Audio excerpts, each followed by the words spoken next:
Welcome back to Wynn in Celeste. We are playing Celeste in Celeste, and I hope you guys have enjoyed the episode. Not even over. I hope you guys will enjoy.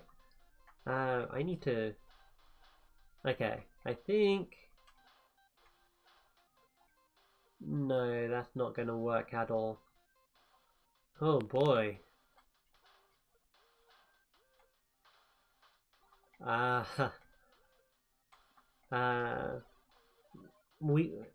again, we can't actually grab. We can just wall kick, right? Okay, how do we get up? We need to get up. Alright, just testing out all the buttons again. It seems like a lot of buttons jump. That's how we do it. Alright. Alright, reset our dashes here. Like so. Oh, that's dirty. Alright. Look at that key placement there. Look at that spike placement as well. Oh, of course we have 2 dashes. I forgot about that. I'm still, playing regular boring old Celeste where you only get 1 dash. Like, in my head, I mean. That's pretty cool.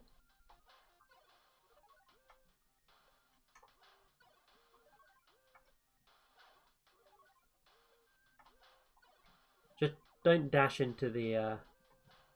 Ooh, and of course bouncing on springs also gives you back your dashes. That's pretty cool as well. I think I internally knew that before calling it out right now.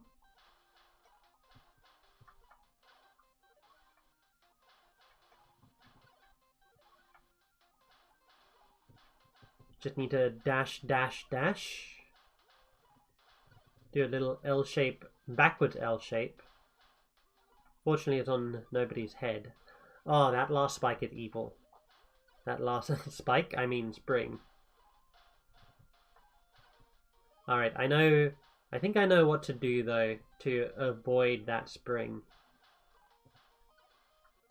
You just need to dash down.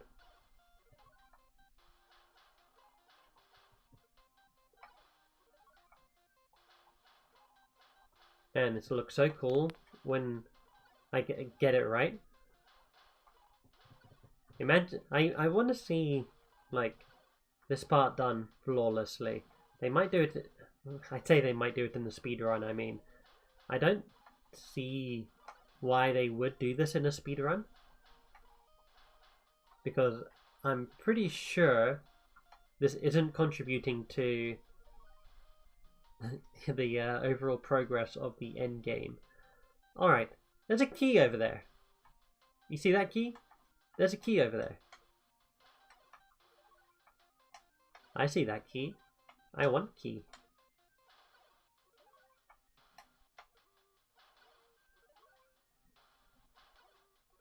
Why is it trying to make me dash? Oh, it's because I'm holding my controller at a weird angle, so sideways is actually sideways up. Alright. Nope. Alright. Nope. Let's try this again. Nope. Okay. Let me think about this. So I want us to grab that key. You know what would make the most sense? If we just ignore the key while we get onto that platform. Yep, like so. And then...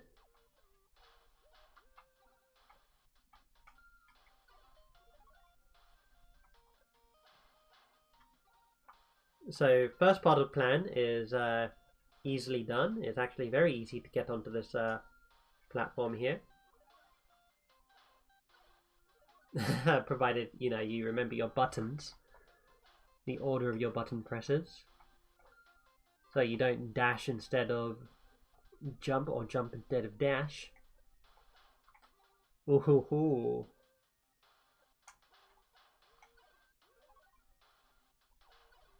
Alright.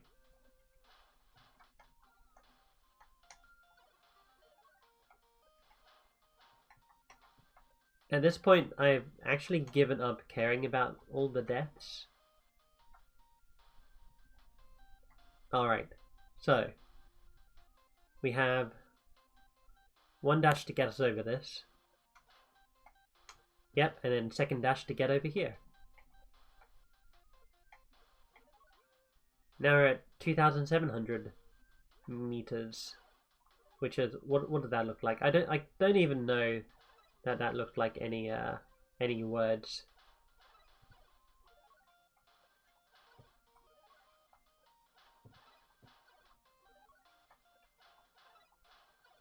Alright, be careful here. Try to dash upright. Saving a little time at the top of your jump here. So that you can fall down and fall without breaking the spikes. There we go. That's how you do that part. I'm thinking about this and I'm trying to train my body to, my hands to get used to the muscle memory of these stages. But that memory is only going to last for, you know, up until I basically finish the screen and have to do it again. Oh, sorry. Up until I leave that screen. The memory might come back. Wow. The memory might come back if I ever have to redo it again. But probably not. I'm also wondering if you guys can hear me. My microphone's a little bit far away. I'll lean in a little closer like this. So sorry if you couldn't really hear me.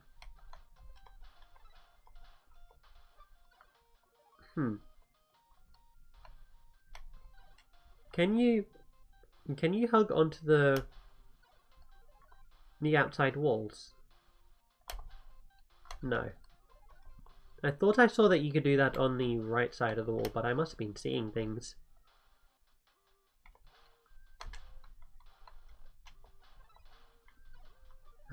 Oh yeah, and remember you get like all of your dashes back, so you actually have 2 dashes after you hit that that balloon.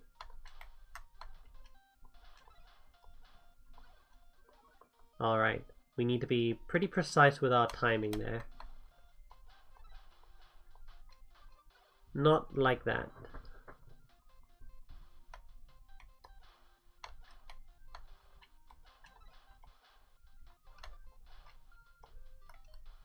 Oh, we got it there, but the timing on that last platform just wasn't right. Yeah, no, that platform is way in there with all of those spikes. That's going to be very difficult to get out of.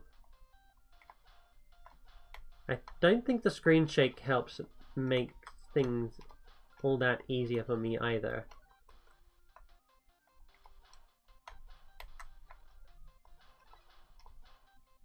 Whoops. Oh boy. I wonder how many times we've gone around on that, the clock that keeps coming on. Let's see, 28? Oh, it doesn't, it's not a 24-hour clock. I thought it was. I thought it was referencing the time of day in-game, because this is a game within a game, that it was. But no, it's just tallying up for some reason. Whoops. Alright.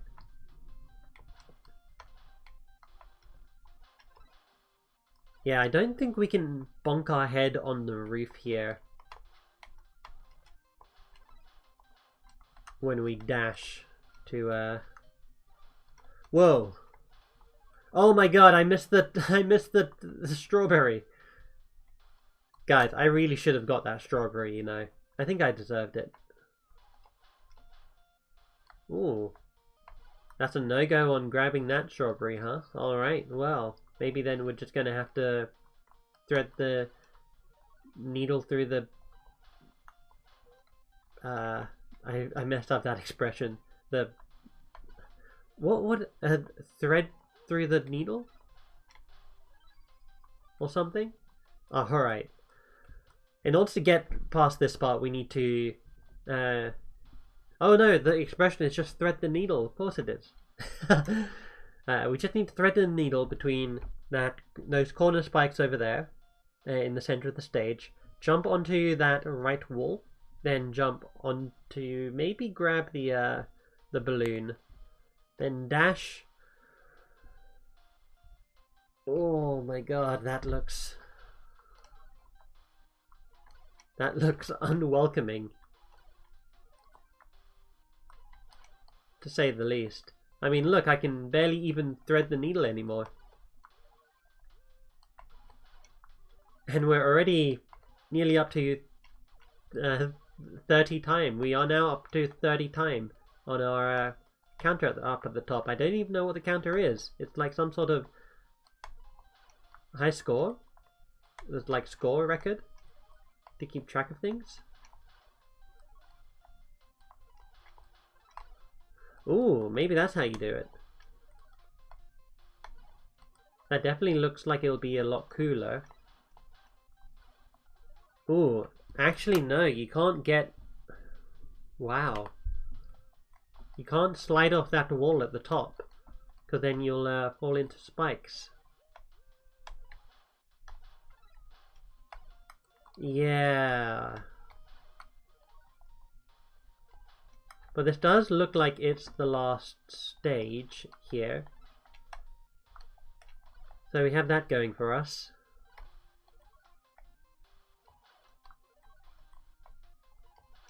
Oh no, what am I doing? That balloon there is only for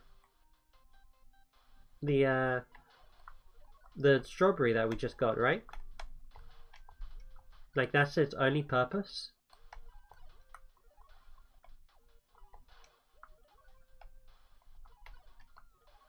Alright.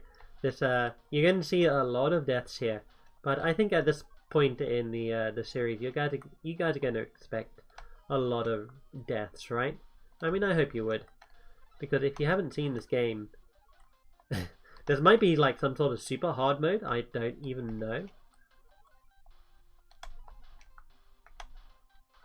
I think I do need that balloon so that I can reset my dashes. Then I fall between the bottom, like the one that has spikes on all sides and the one that has spikes on 3 sides.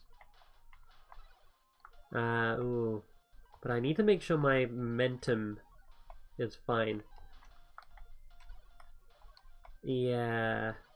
That's going to be a real problem.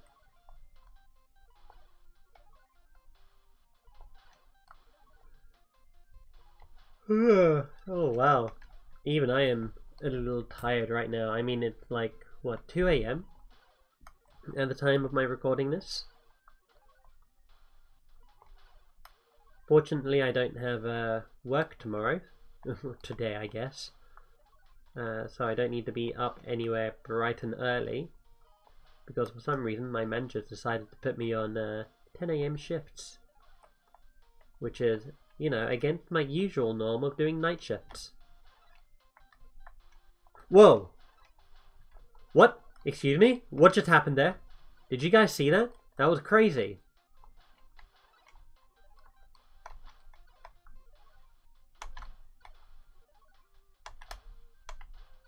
Oh my god. Can we not actually grab onto that balloon there? Wow. Alright. So apparently we're also not at the end either. So that wasn't the final screen. Oh boy. The timing here is has to be pretty precise. Do you think we can grab that key up there? Do you guys even want to watch that key getting grabbed up there? I mean, it'll mean that there's going to be a lot of repeats, right? I could always just go through and edit the video and be like, hey, I did this in 1 try. But I'm not going to do that. Primarily because I don't actually have that good of a video editing software right now. I think I still... When I was making the Magical Diary series, I used Camtasia Studio and Audacity to record my my screen captures. It worked pretty well. The combination did, and it gave me a oh no, it gave me a pretty good method of wow.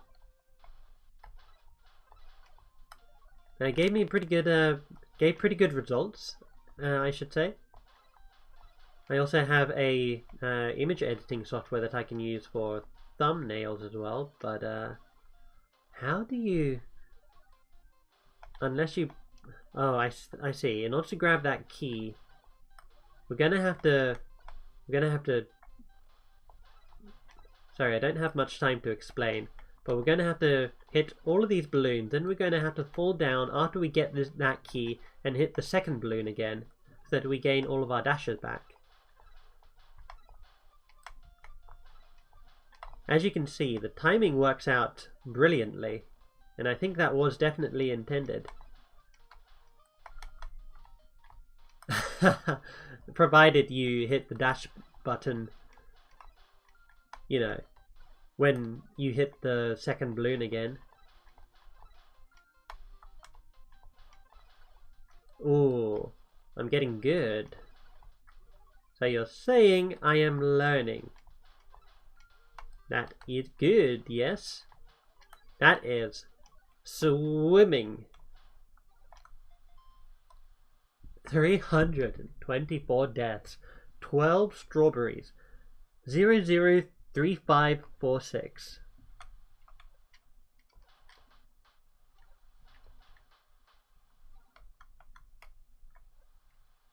Alright. What now? Is that it? Do we not get anything?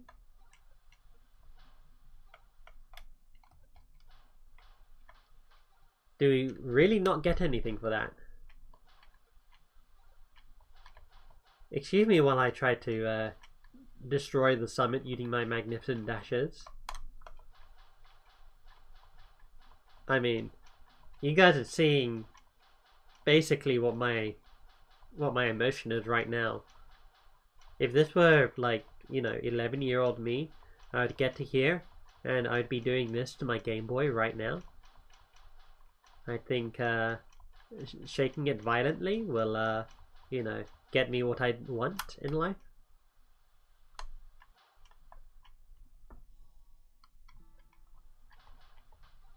Really, is that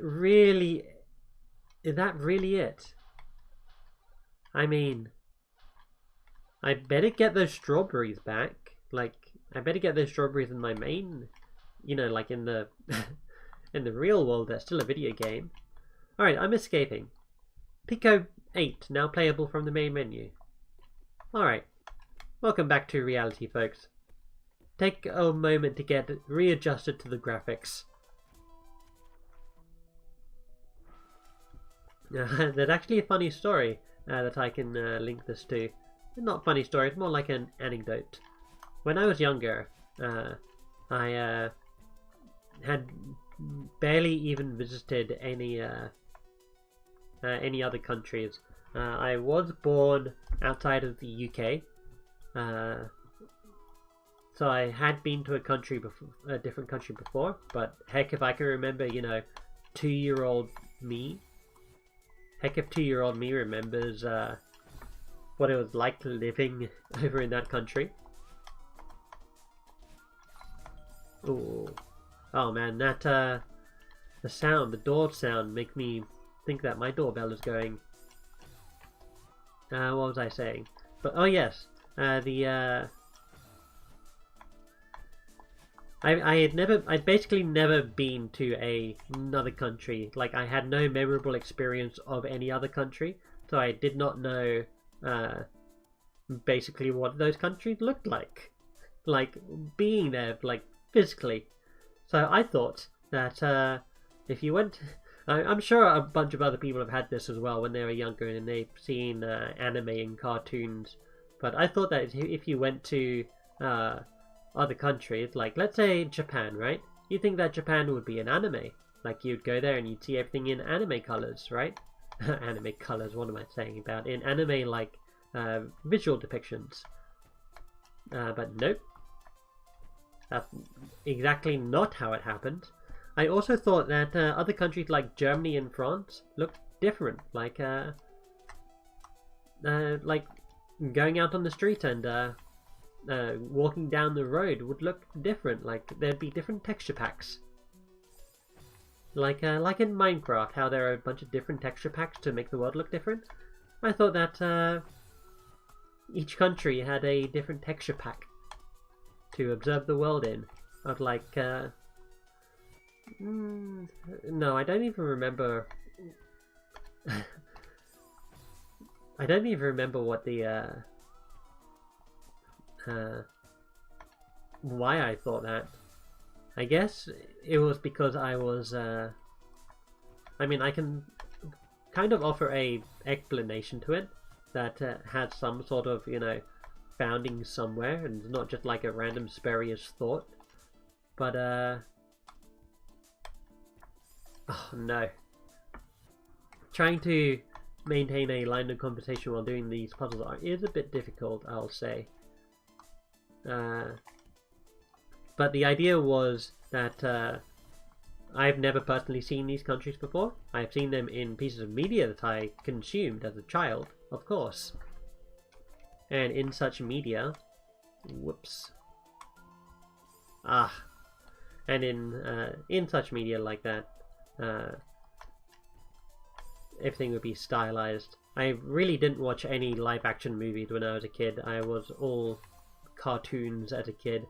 Like, a little bit embarrassing for me to say, but I still actually own like a whole bunch of DVDs, like a DVD collection for Kim Possible that I remember getting for like my 14th or 13th or something birthday. I think like a lot of kids growing up around the same time that I did, like worldwide, not like a lot of kids like the people in my high school. No, in fact I felt that I was the only one of my friends in high school who had this, even though probably not. Ooh. But I had a huge crush on Kim Possible for the longest time. In fact, I was I remember getting extremely annoyed at Ron Stoppable at the end of the movie. If you guys have never seen that movie and you want to see it, then you know, spoilers for that. But basically, at the end of the movie, Ron and Kim kiss, and I was like, "Holy fuck! Ron is such a loser. It should have been me." Oh my god, it's hilarious saying it out loud right now. But that's what I legitimately thought when I was a kid. And I remember going to high school and I was really depressed for the entire week at high school.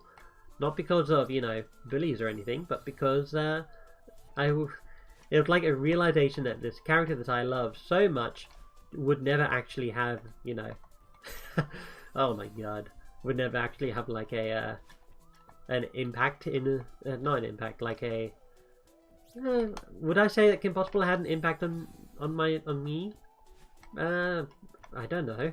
Like, I can't like, I'm not a child like therapist or child minder or whatever. I don't know how these thoughts in you know, early childhood affect your adult life, how they manifest. As far as I understand, it's always different, right? Like, different people have different... Like, let's say you and your friend go through a similar childhood experience. Let's say you go through the same childhood experience, right? Ooh. Let's say you go through the same childhood experience, right? But let's say that you grew up in different families and generally otherwise different different environments. Like, I remember my best friend growing up had an older brother, and they would constantly be at each other's throats. What? Is the purpose of this room just the strawberry? I guess it is. Ooh. And I've never, like, I'm an only child, so every time I saw those two, you know, speak to each other, I was like, man, these guys really freaking hate each other. But no, they absolutely love each other. I remember being off-put once when they were going away, not going away, like, it was me, my friend, and my friend's brother we were all going... Okay, let me think about what I want to do here. Jump, dash. Okay, it looks like I'm going to be focusing solely on dashes. Alright, let's try this.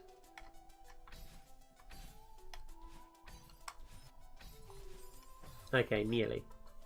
But we were... Me and my friend were going somewhere else, and his brother obviously wasn't, you know, going in the same direction that we were. He didn't really want to be hanging around with, you know, the friend of his younger brother, because he was, you know, one of the cool older kids in the high school. And I remember as they parted, they wished each other well, and, you know, did the familial love ya thing, you know, when you part from your family member, you generally tell them, see you later, love ya, goodbye, or whatever, yeah. And I thought this was super odd, because I had seen these guys do nothing but fight each other. And the relationship I had with my family was, like, not like that at all. Like, we weren't ever at each other's throats. Though, like, brotherly love is, you know, vastly different to you know, maternal love. And I'm sure it's also different to paternal love and sisterly love. Why would I even go on those platforms over there? Why are they there? I don't know. They're gonna be important later, I guess. Ooh, there's a strawberry over here. We gotta get these strawberries. But yeah, I was super weirded out by that. But yeah, I think my original point was, imagine if you and your childhood friend went through very similar life experiences, right? But you're went through a very, like, you both went through the same, you know, childhood altering event, right? Or traumatic event or whatever. I guess it might be different in the case of traumatic events, maybe. Ooh, I can just grab onto this, right? Ooh, alright. Remember to leave a path for the way back as well.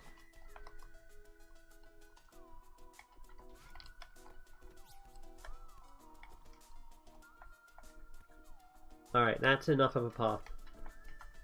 But you guys are, you know, you're different by virtue that you're, you know, two different people. You grew up in different places. I wonder if the traumatic childhood experience would have the same effect on you as it would do your friend. I know it took me a while to get to that major point, but I am a little bit tired. And this game is draining some mental energy away from me. And hey, I'm learning how to... Ooh, look at how clean this place is getting. I like the sense of progress here. That key is still sealed away. Where is Mr. Oshiro?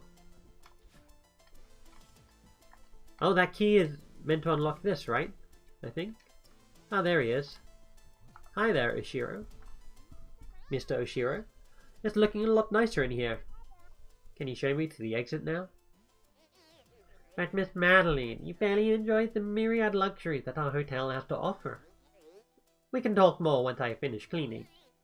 I'm very busy. Yes, young people have no respect these days. You're welcome, sheesh. Alright, so this one here just opened up, and only this one. Oh, is that Theo? Our friend Theo? What's he doing? Hey Theo, what are you doing? Theo, are you a guest here too? Madeline, I am so happy to see you right now. I'm all about spooky mysteries, but this is getting too real. Have you talked to Mr. Oshiro? I think he could really use some help. You think? He's a creepy old weirdo. I bet he's cleaning out a nook to hide our bodies as we speak. I'm going to crawl through this vent. It's blowing cold air from outside. Come on. Mr. Oshiro is troubled, but I don't think he wants to hurt us. You just need to clean up this mess. I want to help him. Madeline. That's very sweet, but this is dangerous. Oops. We need to get out of here and call an expert on creepy old dudes. We aren't prepared for this. I think I can get through to him. Go ahead, I'll catch up with you later.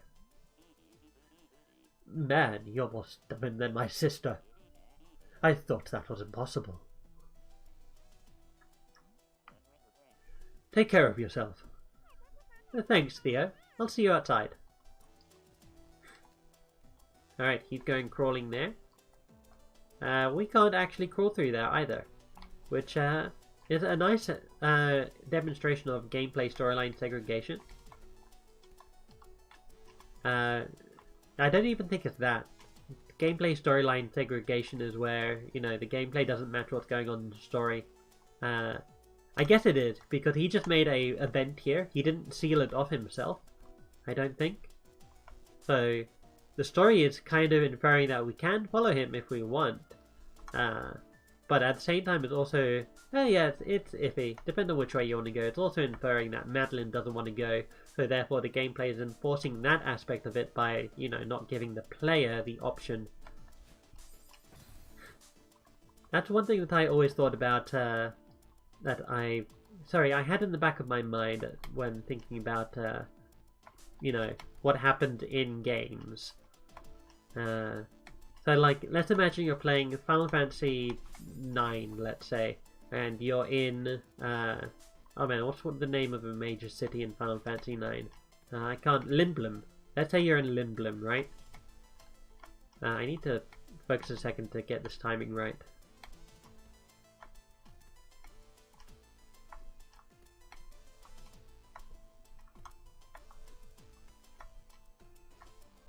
Nope. Alright, there's a time there. There. There. No.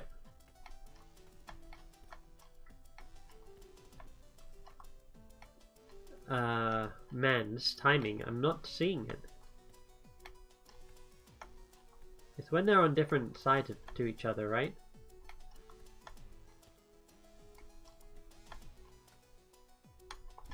Oh! Oh no. But okay, let's say you're playing Final Fantasy 9, you're in Lindblum, right? And you see, the game is trying to convince you that, you know, it's as real as possible. Well, the world is as believable as possible, let's say. The world is, oh, what's that word? There's a very fancy word that is used to describe when a world is, you know, internally... Is that a freaking head behind on top of that washing machine? But the word doesn't really matter. No, that's just a folded piece of red cloth. The word doesn't really matter. Although my brain is still going to try and think of it. But then you come to a house, and you think to yourself, man, it'd be even more real. Like, this game is trying to convince me this world is, you know, real. Like, it's a real world, and everything inside of it is internally consistent. Ah, damn it. But then it kind of breaks that flow by while you're walking around in town. Not only by the graphics. Let's excuse the graphics for now. As I mentioned before, when I was younger, I used to think, you know, other countries actually look like that. I'm so glad that I didn't think any countries looked like Final Fantasy 7. By God, that game is awful looking. Alright, I'm just going to try doing balls to the wall attempts here. Too late. Sorry, too early. But then you come across a house, and this house had a door on it. Now, if the game were trying its utmost to, you know, be realistic, and let's say it was like as close to real as possible, yeah, you would be able to open that door, and you'd be able to go inside. Well, you know, given the laws that have been established, or the convention that has been established through the use of the gameplay and the storyline, right? Like in Final Fantasy games and most fantasy games, you can just walk into people's houses, right? Oops. But yeah, you'd be able to walk into this house and you'd be able to, you know, speak to the NPCs in there. But the door doesn't open.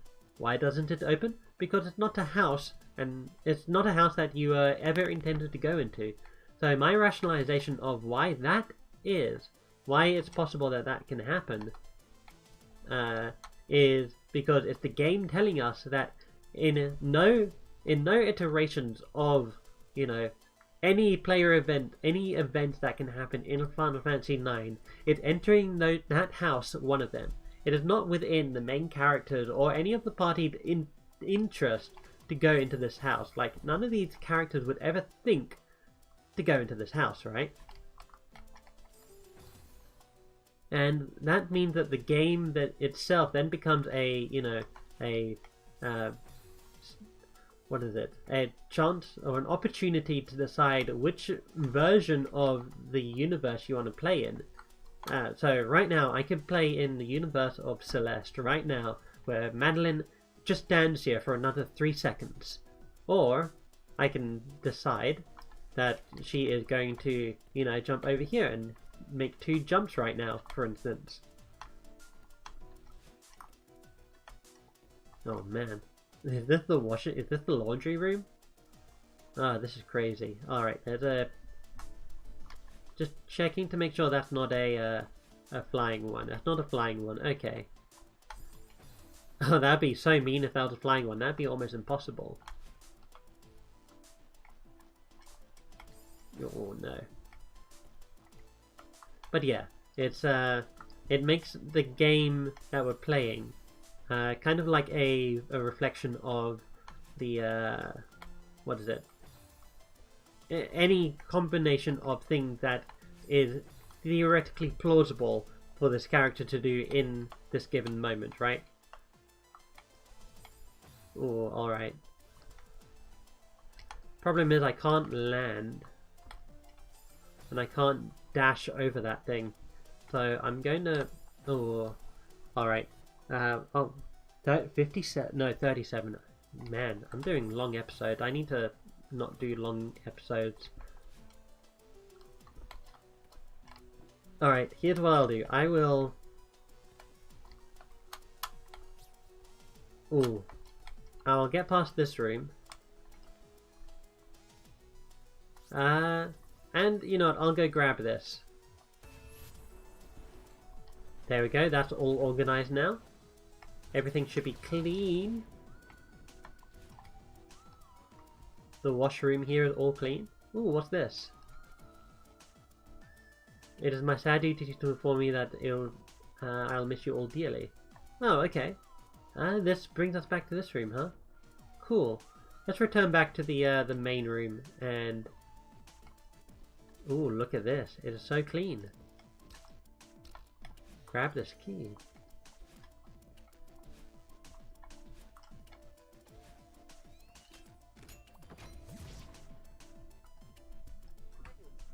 And there you are. You certainly have a knack for wandering off. It was tough, but I sorted everything out for you. The Celestial Resort Hotel extends its gratitude for your assistance, Miss Madeline. Of course, the staff has the mess under control. Oh, sure, yeah. How humiliating. You must be eager to see your room. It's just up the elevator and down the hall. Sure, what the heck. Show me the presidential suite. It sounds lovely. Now's your chance, Ochiro. Don't lose her now. Well, you may not have lost Madeline's interest in story or in gameplay, but you certainly have lost me for this episode. Thank you guys very much for watching. I hope you've enjoyed, and I'll see you next time. Take care.